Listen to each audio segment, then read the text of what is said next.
أعوذ بالله من الشيطان الرجيم. بسم الله الرحمن الرحيم.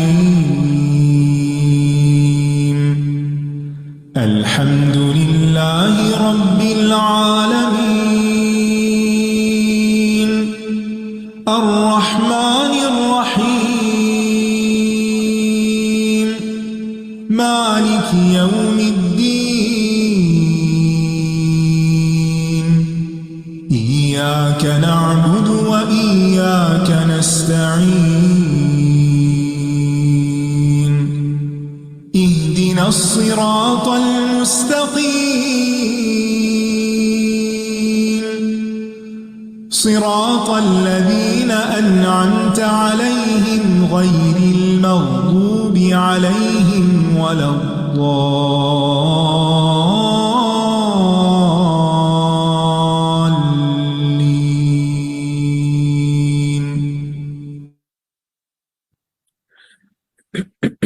السلام علیکم ورحمۃ اللہ وبرکاتہ۔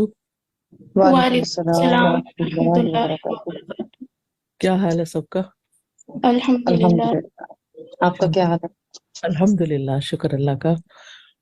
شروع کرتے ہیں انشاءاللہ۔ نحمدہ ونصلی علی رسولہ الکریم، اما بعد فاعوذ باللہ من الشیطان الرجیم، بسم اللہ الرحمن الرحیم۔ رب اشرح لی صدری ویسر لی امری واحلل عقدۃ من لسانی یفقہوا قولی۔ الحمد للہ الذی عم برحمتہ جمیع العباد وخص اہل طاعتہ بالہدایۃ الی سبیل الرشاد ووفقہم بلطفہ الی صالح الاعمال ففازوا ببلوغ المراد۔ تمام قسم کی تعریف اللہ کے لیے ہے جس نے تمام بندوں پر اپنی رحمت کو عام کیا ہے اور اپنی اطاعت والوں کو رشد و بھلائی کے راستے کی طرف ہدایت دینے کے ساتھ خاص کیا ہے، اور اپنی مہربانی اور کرم نوازی کے ساتھ ان کو نیک اعمال کی توفیق دی ہے تو وہ اپنی مراد تک پہنچنے میں کامیاب ہو گئے۔ پچھلے سبق کا خلاصہ یہ ہے کہ حاملین قرآن کو چاہیے کہ اگر لوگ فقہ اور بصیرت کے بغیر دنیا کا بہت زیادہ مال کمائیں تو وہ فقہ اور علم کے ساتھ قلیل دولت پر راضی ہو جائیں۔ یعنی اس کا مطلب کیا ہے کہ اگر لوگوں کے اندر حلال حرام کی تمیز نہیں، جائز ناجائز کی خبر نہیں، بس ان کو زیادہ سے زیادہ مال اکٹھا کرنے کا شوق ہے، تو حامل قرآن اس دوڑ میں شریک نہ ہو، وہ کم مال پہ بھی راضی ہو جائے، تھوڑے پہ بھی راضی ہو جائے۔ اس وقت آپ دیکھیں کہ پوری دنیا میں ایک جو ٹرینڈ چل پڑا ہے آن لائن بزنسز کا اور پیسے کمانے کا، اور یوٹیوب کی ویڈیوز بنا کر اس میں طرح طرح کے ٹائٹل لگا کے اس سے ویورشپ بڑھا کر پیسے کمانے کا، تو اس میں آپ دیکھیں کہ جب بھی آپ یوٹیوب چینل کو مونیٹائز کرتے ہیں تو پھر وہ اس میں اپنی پسند کے ایڈز لگاتے ہیں، اور جب وہ لگاتے ہیں تو اس میں حلال حرام جائز ناجائز کس چیز کی پروموشن ہو رہی ہے کس کی نہیں، کوئی پرواہ نہیں۔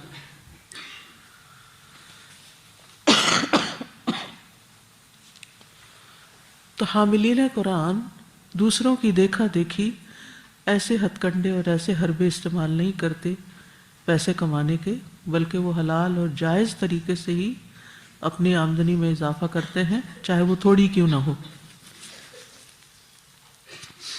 اگر لوگ فاخرانہ لباس پہنے، برانڈز پہنے، تو وہ حلال کمائی سے ایسا لباس پہنے جو اس کی ستر پوشی کر دے، یعنی اس کا جسم ڈھانکنے کے لیے کافی ہو، ایک معقول ڈریس ہو۔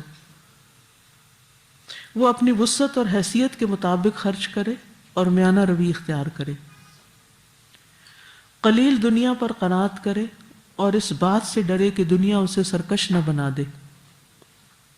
جب انسان کے پاس زیادہ مال آتا ہے نا تو پھر سرکشی بھی ہو جاتی ہے، اب نافرمانیاں بھی بہت ہونے لگتی ہیں، اور اس کا ثبوت آپ کچھ دیں گے؟ یعنی جب لوگوں کے پاس مال زیادہ آتا ہے تو کیسے کیسے سرکشی کرتے ہیں، مثلا شادیوں پر شادیوں پر جو ڈیکوریشن ہوتی ہے اور جو جس طرح کے ڈریسز پہنے جاتے ہیں اور جس طرح کے کھانے ہوتے ہیں، اور یعنی بعض اوقات حیثیت نہیں بھی ہوتی، حد سے بڑی ہوئی چیزیں ہو رہی ہوتی ہیں، اس میں حلال حرام جائز ناجائز کی کوئی تمیز نہیں ہوتی۔ اللہ تعالیٰ اسراف کرنے والوں کو پسند نہیں کرتے، لیکن اس میں کوئی پرواہ نہیں کرتا کہ اسراف ہو رہا ہے یا نہیں۔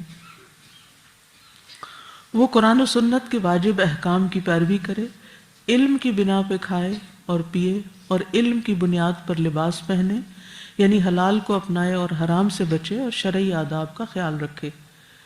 یہ یعنی جو قرآن پڑھنے والے لوگ ہوتے ہیں ان کا یہ اخلاق ہوتا ہے۔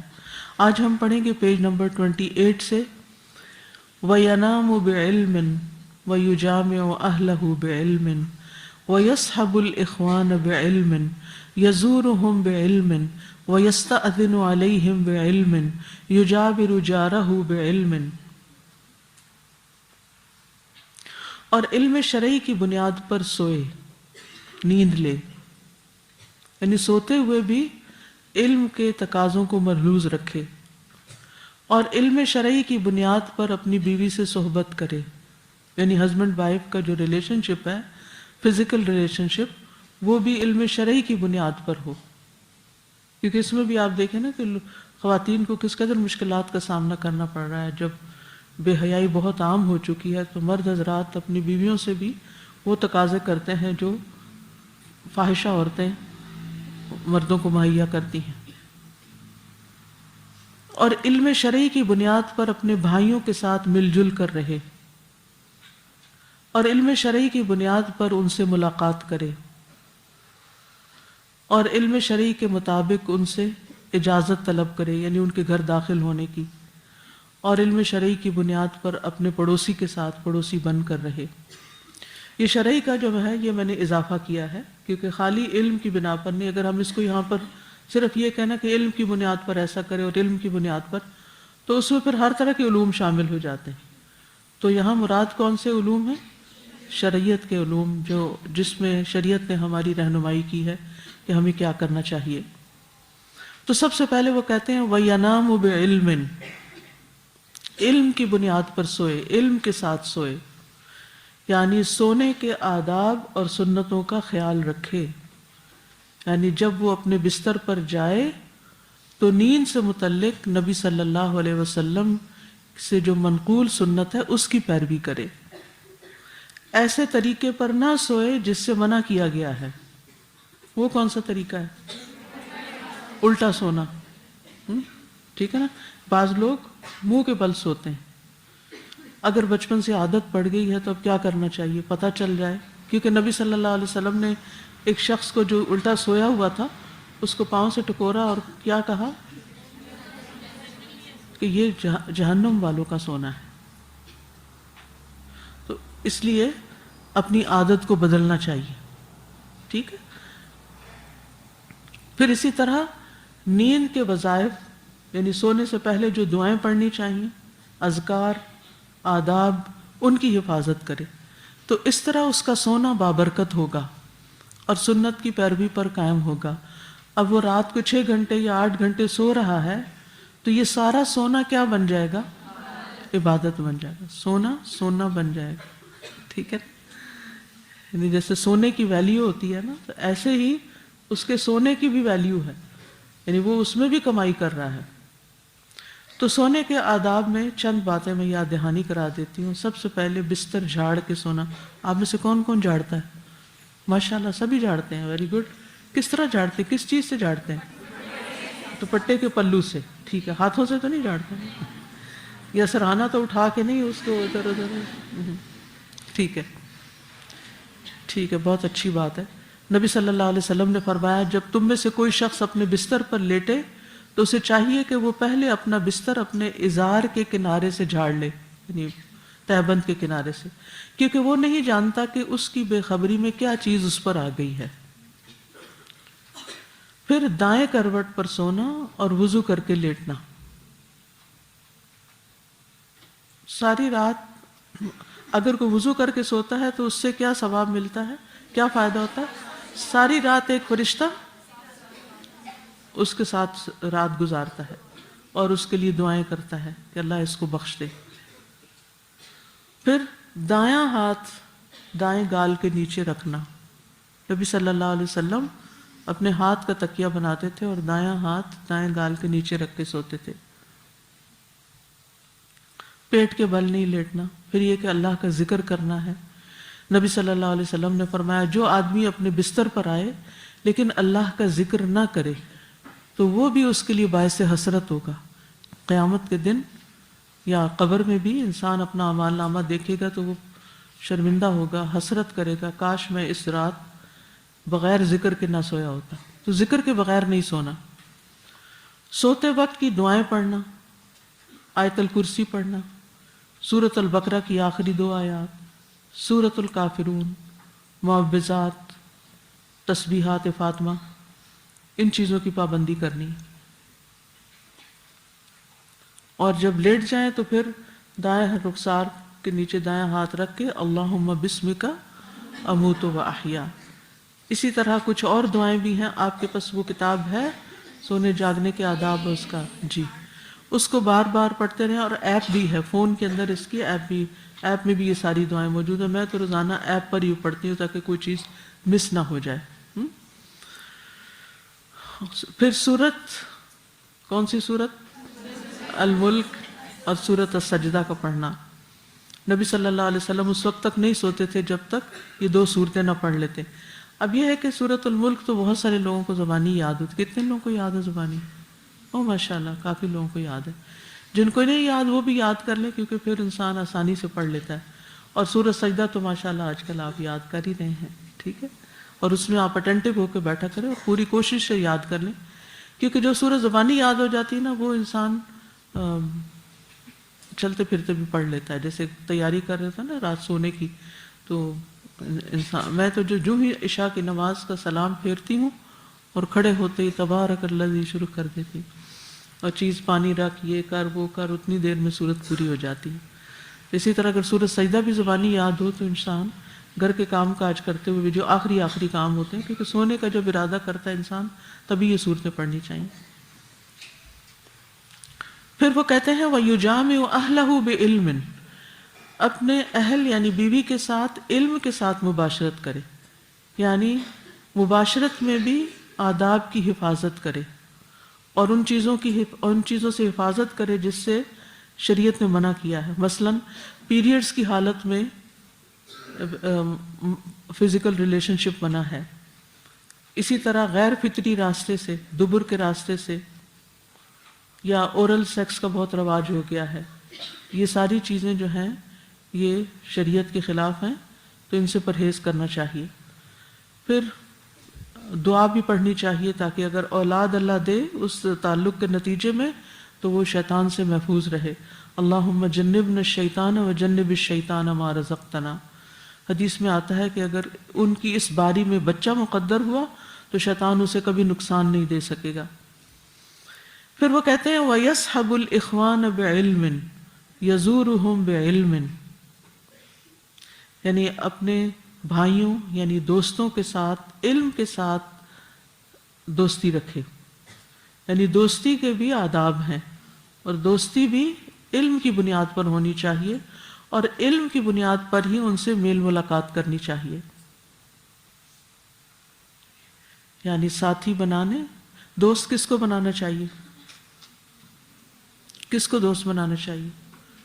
جو اللہ کی اطاعت کرتا ہو.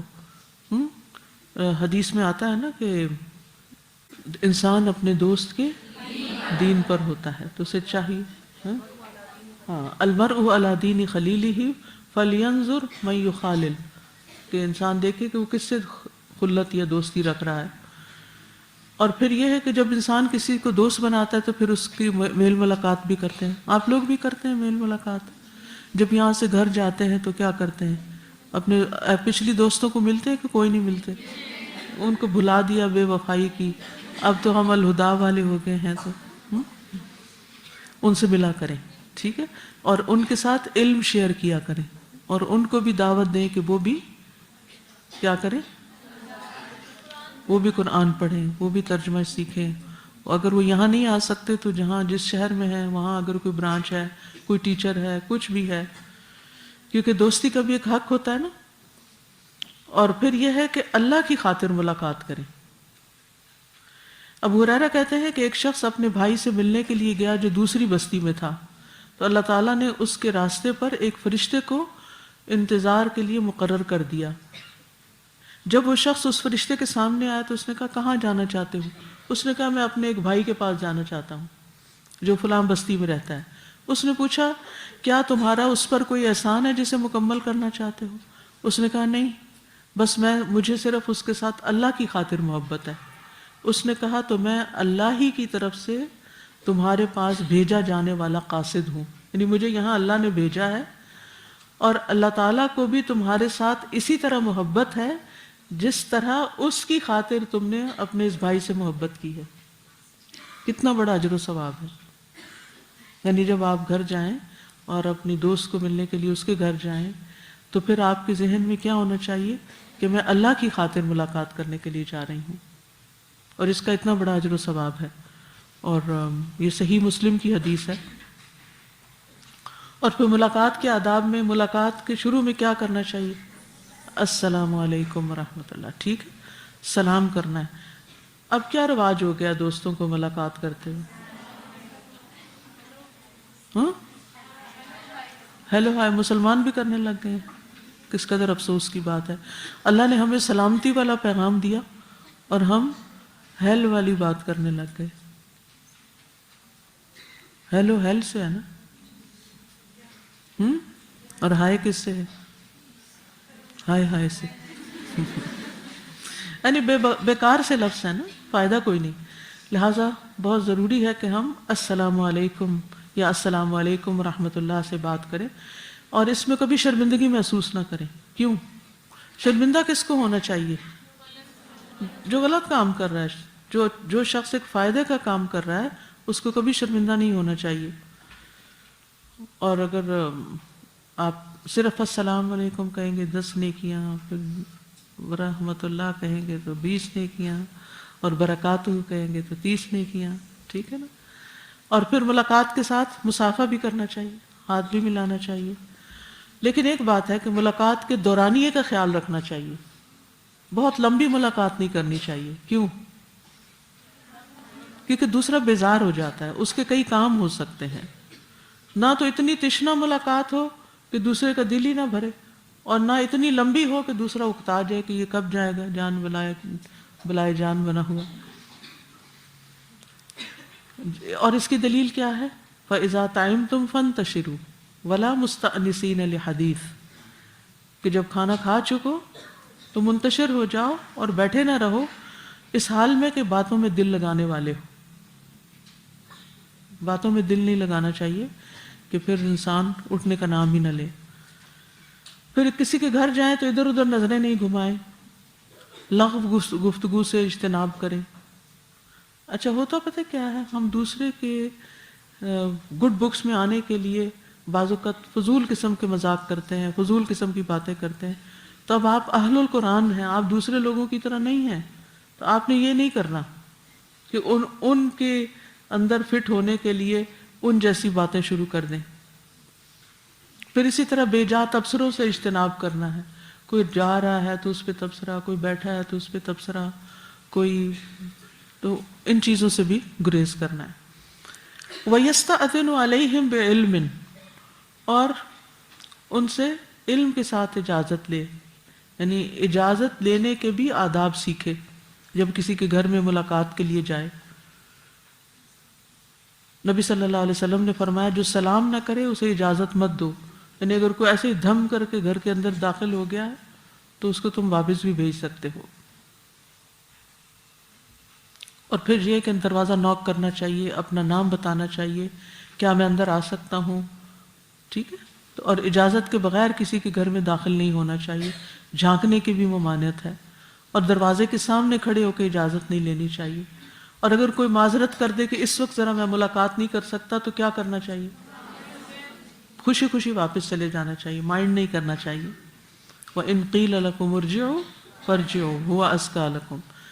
پھر وہ کہتے ہیں یجاور جارہ بعلم، وہ اپنے پڑوسی کے ساتھ علم کے ساتھ یعنی اس کا پڑوسی بنے، یعنی پڑوسیوں کے بھی حقوق ہیں یا نہیں؟ پڑوسی کتنے قسم کے ہوتے ہیں؟ 3. اچھا ٹھیک ہے. ایک تو وہ ہے جس کا گھر آپ کے گھر کے ساتھ ہے، ٹھیک ہے. اچھا، اس میں ایک رشتہ دار ہے، مسلمان ہے، پڑوسی ہے، 3 حقوق والا ہو گیا. ایک پڑوسی ہے، مسلمان ہے، 2 حقوق والا ہو گیا.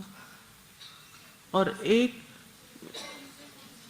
یعنی رشتہ نہیں ہے اس کے ساتھ. رشتہ داری ہو تو 3 حقوق ہو گئے، ٹھیک ہے. رشتہ داری نہیں تو 2 ہیں. اور اگر وہ مسلمان نہیں یا ویسے بس پڑوسی ہے تو ایک یعنی جان پہچان ہے. تو بہرحال ہر پڑوسی کے حقوق ہیں. تو سب سے زیادہ حق اس کا ہے جو آپ کا رشتہ دار بھی ہو، جو مسلمان بھی ہو اور جو قریب بھی ہو، ٹھیک ہے. اس کا حق سب سے زیادہ. یہ تو ہو گیا جس گھر کے ساتھ گھر ہونے کی وجہ. اس کے علاوہ اور کون سا پڑوس ہوتا ہے؟ جہاں کٹھے کام کرتے ہیں، جیسے کولیگز ہوتے ہیں، یا جیسے آپ لوگ یہاں والجاری بالجنبی، ٹھیک ہے، والصاحب بالجنبی. دیکھیں، جار ذی القربہ، جار الجنب اجنبی ہمسایہ، والصاحب بالجنب. صاحب بالجنب کون ہوتا ہے؟ پہلو کا ساتھی، یعنی جو آپ کی سائڈ پر بیٹھے ہوئے لوگ، یہ سارے آپ کے پڑوسی ہیں. تو ان کو تنگ نہیں کرنا چاہیے. کیسے تنگ کرتا ہے انسان؟ جگہ نہیں دیتے اور باتیں کر کے ڈسٹرب کرتے ہیں اور سو جاتے ہیں. ہاں، خراٹے لینے لگتے ہیں تو وہ بھی ڈسٹربنس ہوتی ہے. یا یہ کہ سبق کی طرف توجہ نہیں کرتے تو پھر جو دوسرا شخص ہوتا ہے اس کی بھی توجہ ختم ہو جاتی ہے. یا یہ کہ بیچ میں چٹوں پہ لکھ کے باتیں کرتے ہیں.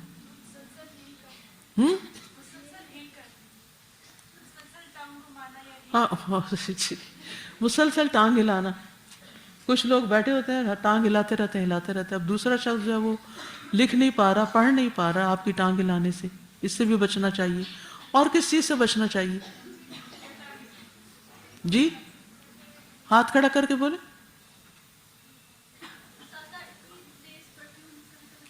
ہاں، تیز پرفیوم لگا کے نہیں آنا چاہیے. آپ کو پتہ ہے کہ باہر اس چیز سے منع کیا جاتا ہے. میں ہاسپٹل جاتی تھی کسی علاج کے سلسلے میں، تو اس پہ لکھا ہوتا تھا کہ دس از پرفیوم فری ایریا، کہ کوئی یہاں پرفیوم لگا کے نہ آئے. تو کیوں؟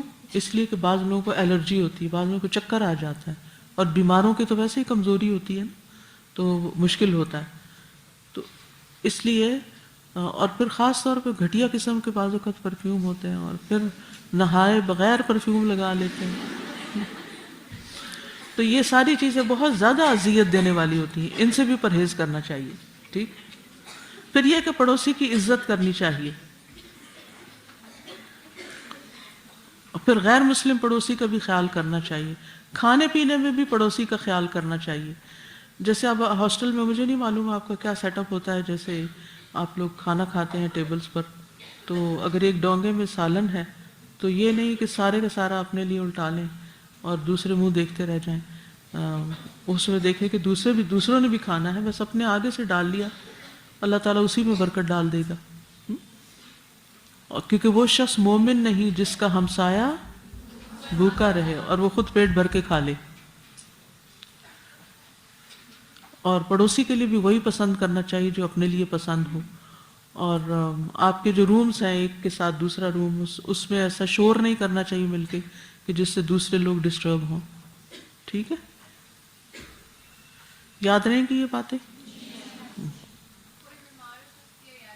جی، کوئی بیمار ہو تو اس کی عادت کے لیے بھی پڑوسی کے جانا چاہیے. بالکل. جی آپ کیا کرنا چاہیے؟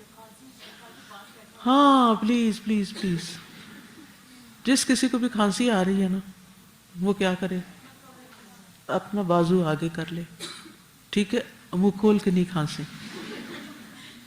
کیونکہ آپ دیکھیں نا، جس کو جو جگہ مل گئی وہ بیچارہ تو پھنس گیا، نہ وہاں سے اٹھ سکتا ہے نہ کچھ اور کر سکتا ہے. اور دوسرا کھانس کھانس کے ایک تو شور ہو رہا ہے، اور دوسرا یہ ہے کہ آپ مجھے کھانستے ہوئے نہیں دیکھتے یہاں، میں کئی دفعہ کھانستی ہوں. میں کیا کرتی ہوں؟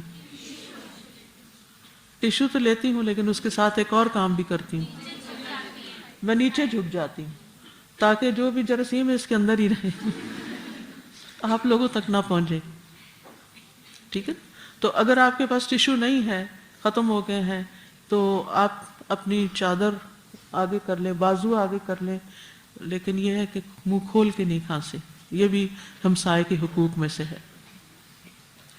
وَيُلْزِمُ نَفْسَهُ، آگے ہم پڑھیں گے، وَيُلْزِمُ نَفْسَهُ بِرَّ وَالِدَيْهِ فَيَخْفِضُ لَهُمَا جَنَاحَهُ وَيَخْفِضُ لِصَوْتِهِمَا صَوْتَهُ وَيَبْذُلُ لَهُمَا مَا لَهُ وَيَنْظُرُ إِلَيْهِمَا بِعَيْنِ الْوَقَارِ وَالرَّحْمَةِ يَدْعُو لَهُمَا بِالْبَقَاءِ وَيَشْكُرُ لَهُمَا عِنْدَ الْكِبَرِ لَا يَزْجَرُ بِهِمَا وَلَا يَحْقَرُهُمَا إن استعانا به على طاعة أعانهما وإن استعانا به على معصية لم يعنهما ورفق بهما في معصيته إياهما يحسن الأدب ليرجع عن قبيح ما أراد مما لا يحسن بهما فعله. اور خود کو والدین کی فرمانبرداری کے ساتھ لازم کر لے. کیا کر لے؟ والدین کی فرمانبرداری کے ساتھ خود کو لازم کر لے، اور ان کے لیے اپنے پہلو کو جھکائے، یعنی نرمی کا معاملہ کرے، اکڑ کے بات نہ کرے، اور ان کی آواز کے سامنے اپنی آواز کو دھیما رکھے. ان کی آواز کے سامنے اپنی آواز کو دھیما رکھے، اور ان پر اپنا مال خرچ کرے، یعنی اپنی جیب خرچ میں سے اپنے والدین پر بھی خرچ کریں، اور ان کی طرف احترام اور رحمت کی نظر سے دیکھے. کس نظر سے؟ احترام اور رحمت کی نظر سے. اور ان کے لیے بقا یعنی زندگی کی دعا کرے کہ اللہ ان کا سایہ ہم پر تا دیر سلامت رکھ، اور ان کے بڑھاپے میں ان کا شکر ادا کرے، یعنی ان سے بیزاری کا اظہار نہ کرے، ان کی وجہ سے بیزاری کا اظہار نہ کرے، اور نہ ان کو حقیر جانے. اگر وہ کسی نیک کام پر اس سے مدد طلب کریں تو ان کی مدد کرے، اور اگر وہ نافرمانی پر اس سے مدد چاہیں تو ان کی مدد نہ کرے. اور جب وہ اللہ کی نافرمانی کریں تو ان کے ساتھ نرمی سے پیش آئے، اچھے سے سمجھائیں. ماں باپ کے ساتھ لڑائی نہیں کرنی، اور ان کے ساتھ اچھے آداب سے پیش آئے تاکہ وہ اس برے عمل سے رجوع کر لیں جو وہ چاہتے ہیں اور جس کام کا کرنا مستحسن نہیں ہے. وَيُلْزِمُ، اب اس کی شرح کرتے ہیں، وَيُلْزِمُ نَفْسَهُ بِرَّ وَالِدَيْهِ، یعنی والدین کے حوالے سے حاملین قرآن کے اخلاق، کیونکہ والدین تمام لوگوں سے بڑھ کر اس کے احسان، نیکی اور ادب کے حقدار ہیں. سب سے زیادہ ہمیں احترام کس کا کرنا چاہیے؟ اپنے والدین کا. آپ سوچیں، آپ کرتی ہیں؟ سوچیں، غور کریں کیا معاملہ ہوتا ہے والدین کے ساتھ. اور سب سے زیادہ ادب آداب کا بھی لحاظ انہی کے ساتھ رکھنا چاہیے، گفتگو میں، معاملے میں. احسان بھی ان کے ساتھ کرنا چاہیے، کیونکہ بار بار قرآن مجید میں آتا ہے وَاعْبُدُوا اللَّهَ وَلَا تُشْرِكُوا بِهِ شَيْئًا وَبِالْوَالِدَيْنِ إِحْسَانًا. والدین سے حسن سلوک سب سے افضل عمل ہے. عبداللہ بن مسعود کہتے ہیں ایک شخص نے نبی صلی اللہ علیہ وسلم سے پوچھا کون سا عمل سب سے افضل ہے؟ آپ نے فرمایا وقت پر نماز پڑھنا اور والدین کے ساتھ نیکی کرنا، پھر اللہ کے راستے میں جہاد کرنا. ٹھیک ہے؟ تو سب سے افضل عمل وقت پر نماز، اول وقت پہ نماز، پھر والدین سے اچھا سلوک، اور پھر اللہ کے راستے میں جہاد. اور والدین کی خدمت کرنا جہاد پر جانے سے بھی افضل ہے. اور والدین میں سے زیادہ حق کس کا ہوتا ہے؟ ماں کا. تو والدین سے حسن سلوک کا مطلب کیا ہے؟ یعنی ہر وہ بات یا ہر وہ کام، ہر وہ قول، ہر وہ فعل جس سے والدین کو کوئی فائدہ حاصل ہوتا ہو، یہ حسن سلوک ہے، یا اس سے کوئی خوشی حاصل ہوتی ہو ان کو.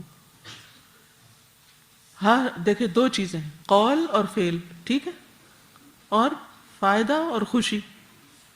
آپ کی بات سے والدین کو کیا مل رہی ہے؟ خوشی، یہ حسن سلوک ہے. اور اگر فائدہ کوئی مل رہا ہے تو یہ بھی کیا ہے؟ حسن سلوک ہے. پھر فَيَخْفِضُ لَهُمَا جَنَاحَهُ، ان کے لیے اپنے کندھے جھکا کے رکھے. وَيَخْفِضُ لِصَوْتِهِمَا صَوْتًا، ان کی آواز کے آگے اپنی آواز کو پست رکھے. یاد رہے گی یہ بات؟ اس ہفتے ویکنڈ پہ جا رہے ہیں نا آپ، تو اب دیکھتے ہیں کہ کیا کر کے آتے ہیں حامل قرآن. والدین کے سامنے عاجزی اختیار کرنا اللہ کا حکم ہے. یہ جو انہوں نے بات کہی ہے نا، یہ سورۃ بنی اسرائیل کی آیت نمبر 23 اور 24 سے لی گئی ہے. پھر اکتاہٹ کا ہلکا سا کلمہ بھی نہیں بولنا چاہیے، اف نہیں کہنا چاہیے. تو بے ادبی کی باتیں تو کر ہی نہیں سکتے. والدین کو ادب سے بلانا چاہیے. قرآن مجید سے کوئی مثال دیں گے کسی پیغمبر کی کہ وہ اپنے والد کو کیسے بلاتے تھے؟ یا ابتی یا ابتی، ٹھیک ہے. ان کا نام نہیں لینا چاہیے، ان سے آگے نہیں چلنا چاہیے، ان سے پہلے بیٹھنا نہیں چاہیے، ان کی بات کان لگا کے سننا چاہیے. محمد بن سیرین اپنی والدہ کے لیے جب لباس خریدتے تو سب سے زیادہ نرم لباس خریدتے کہ والدہ خوش ہو جائیں. جب عید آتی تو اپنے والدہ کے لباس کو خود رنگتے تھے. ایک کیئر کی بات ہوتی ہے نا. اور اپنی آواز کو کبھی بھی اپنی والدہ پر بلند نہیں کرتے تھے. اور وہ اپنی والدہ سے جب بات کرتے تو ایسے لگتا تھا کہ کان لگا کر ان سے بات کر رہے ہیں. اور جو آدمی آپ کو نہیں جانتا تھا وہ سمجھتا تھا شاید آپ بیمار ہیں اس لیے اتنا آہستہ بول رہے ہیں. ایسے اپنی ماں کے ساتھ سلوک کرتے تھے. تو ماں باپ کے سامنے اونچی آواز سے ہنسی مذاق اور بدتمیزی کرنا یہ بالکل بھی جائز نہیں ہے. اور خاص طور پر جب وہ بوڑھے ہو جائیں. کیوں؟ اس لیے کہ بڑھاپے میں انسان زیادہ سینسیٹیو ہو جاتا ہے اور چھوٹی چھوٹی باتیں انسان کو دکھ دینے لگتی ہیں. اور ہر چھوٹی بڑی بات پر آپ نے دیکھا ہوگا آپ کی والدہ کی آنکھوں سے آنسو آ جاتے ہیں.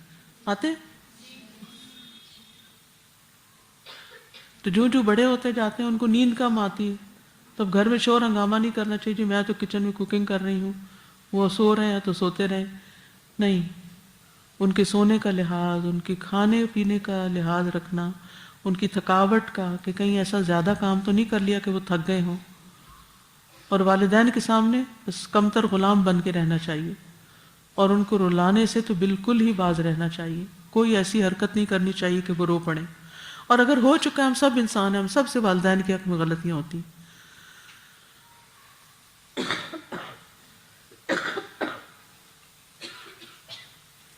تو اس کا کفارہ کرنا چاہیے. کیسے کریں گے کفارہ؟ کوئی ہاتھ کھڑا کر کے بتائے گا؟ صدقہ کرنا، ان سے معافی مانگ لینا اگر زندہ ہیں، اگر نہیں زندہ تو ان کے لیے اللہ سے بخشش کی دعائیں کرنا اور صدقہ کرنا.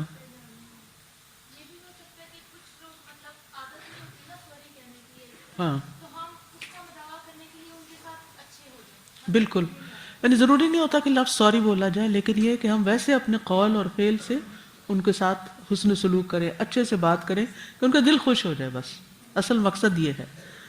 اور پھر یہ ہے کہ ان کا دل خوش کرنے کے لیے ان پر خرچ بھی کرنا چاہیے. بعض اوقات الحمدللہ وہ ہم سے زیادہ کماتے ہیں یا ان کے پاس زیادہ ہوتا ہے، لیکن اگر آپ چھوٹی سی چیز ان کے لیے کریں گے نا، چھوٹی سی کوئی چیز جو ان کو پسند ہے وہ ان کو لے کر دیں گے تو وہ بہت خوش ہو جائیں گے کہ میرے بچے نے میرا خیال رکھا ہے. اور ویسے بھی قرآن کا حکم بھی ہے نا، یسألونک ماذا ينفقون قل ما انفقتم من خیر فللوالدین. یہ تو اللہ کا حکم ہے. اور اگر وہ فوت ہو چکے ہیں تو ان کی طرف سے صدقہ کیا کریں. اور خرچ کرنے کی ابتدا والدہ سے کرنی چاہیے. نبی صلی اللہ علیہ وسلم نے فرمایا سب سے پہلے تم اسے دو جس کی کفالت کے تم ذمہ دار ہو. اپنی ماں کو دو، اپنے باپ کو دو، اپنی بہن کو دو، اپنے بھائی کو دو، پھر قریبی رشتہ دار کو دو، پھر جو اس سے قریب ہو. پھر یہ ہے کہ محنت کر کے ماں باپ پہ خرچ کرنا چاہیے.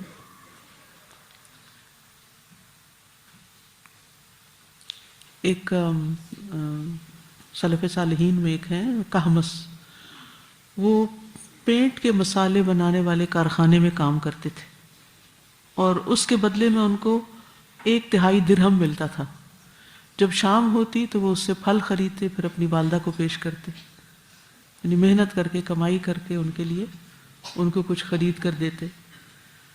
وَيَنظُرُ إِلَيْهِمَا بِعَيْنِ الْوَقَارِ وَالرَّحْمَةِ، اور ان کی طرف وقار اور رحمت کی نظر سے دیکھنا چاہیے، یعنی پیار سے محبت سے دیکھیں. ابن عباس کہتے ہیں جس نے اپنے والد کی طرف غصے سے دیکھا گویا اس نے ان کی نافرمانی کی. تو غصے سے نہیں دیکھنا. بعض اوقات ایسا ہوتا ہے نا، وہ ہماری مرضی کے خلاف کوئی کام کرتے ہیں، ہماری بات نہیں سنتے، تو بھی غصے سے نہیں دیکھنا. یدعو لہما بالبقاء، ان کے لیے دعا کرنی ہے بقا کی، کہ اللہ ان کو سلامت رکھے. کون کون سی دعائیں والدین کے لیے؟ شاباش. رب ارحمہما کما ربیانی صغیرا، سجدوں میں یہ دعا کیا کریں والدین کے لیے، ٹھیک ہے. اسی طرح رب اغفر لی ولوالدی ولمن دخل بیتی مؤمنا. پھر سورۃ ابراہیم میں آتا ربنا اغفر لی ولوالدی وللمؤمنین یوم یقوم الحساب. یہ تو اتحیات میں آخر میں ہم پڑھ لیتے ہیں.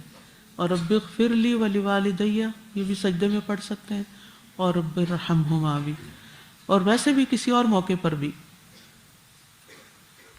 وَيَشْكُرُ لَهُمَا عِنْدَ الْكِبَرِ، اور جب وہ بوڑھے ہو جائیں تو ان کا شکریہ ادا کرے ان کے بڑھاپے میں، کہ آپ نے ساری زندگی میرے لیے بہت کچھ کیا ہے.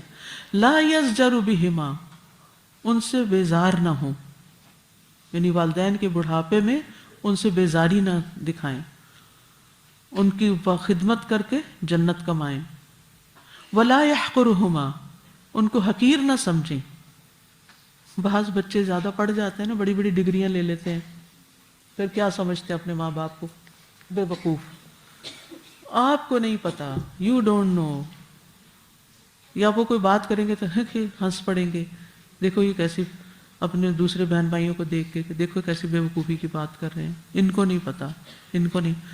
تو آج کی یوتھ میں تو یہ بات بہت عام ہو گئی کہ ماں باپ کو بے وقوف سمجھتے ہیں اور کہتے ہیں ان کو کچھ پتا نہیں. چاہے نہ پتا ہو پھر بھی کیا ضروری ہے آپ کا ان کو بتانا کہ آپ کو نہیں پتا؟ نہیں کہنا چاہیے نا، بلکہ ان کی بات ایسے سننی چاہیے کہ جیسے ان کو زیادہ پتا ہے آپ سے، اور پھر چاہیں تو تھوڑی سی کوئی چیز ایڈ کر دیں، لیکن یہ نہ کہنی آپ کو نہیں پتا، یہ جملہ تو نکال ہی دینا ہے. ان استعان بہ علی طاعۃ اعانہما، اگر کسی نیکی کے کام پر وہ مدد مانگے آپ سے تو پھر کیا کریں؟ مدد کر دیں. یعنی اللہ کی اطاعت بجا لانے میں اگر آپ سے مدد چاہتے ہیں، مثلا عمرے پر جانا چاہتے ہیں، آپ کو لے جانا چاہتے ہیں کہ آپ ان کی خدمت کریں، چلے جائیں ساتھ. وَإِنِ اسْتَعَانَا بِهِ عَلَى مَعْصِيَةٍ لَمْ يَنْهُمَا، لیکن اگر وہ کسی حرام کام یا غلط کام کے لیے کہتے ہیں کہ آؤ میری ہیلپ کرو، تو پھر نہیں کرنا چاہیے. وَرَفَقَ بِهِمَا فِي مَعْصِيَتِهِ إِيَّاهُمَا، اور اگر ان کی نافرمانی بھی کرنی پڑے نا تو اس میں بھی نرمی اختیار کریں. يحسن الادب ليرجع عن قبیح ما اراد مما لا يحسن بهما فعله، یعنی ایسے ادب کے ساتھ معاملہ کریں تاکہ وہ اس غلط کام سے کیا کریں؟ واپس آ جائیں، جس کا کرنا ان کے لیے اچھا نہیں. لیرجع، تاکہ وہ دونوں کیا کریں؟ پلٹ آئیں. ان قبیح بات سے، ما ارادہ جو انہوں نے ارادہ کر رکھا ہے غلط کام کرنے کا، مما لا يحسن بهما فعله، جس کا کرنا ان کے لیے اچھا نہیں. یعنی اگر آپ دیکھتے ہیں کہ ماں باپ کو حرام کام کر رہے ہیں، غلط کام کر رہے ہیں، تو ان کو نرمی سے ان کو اس کی طرف سے پلٹا دیں. تو مراد یہ کہ اللہ کی اطاعت میں والدین کی مدد کریں، اللہ کی نافرمانی میں والدین کی اطاعت نہ کریں. والد اگر نافرمانی کا حکم دیں تو نرمی سے معاملہ کریں. سختی سے معاملہ کرنے میں کیا نقصان ہوتا ہے؟ تعلقات میں بگاڑ پیدا ہو جاتا ہے.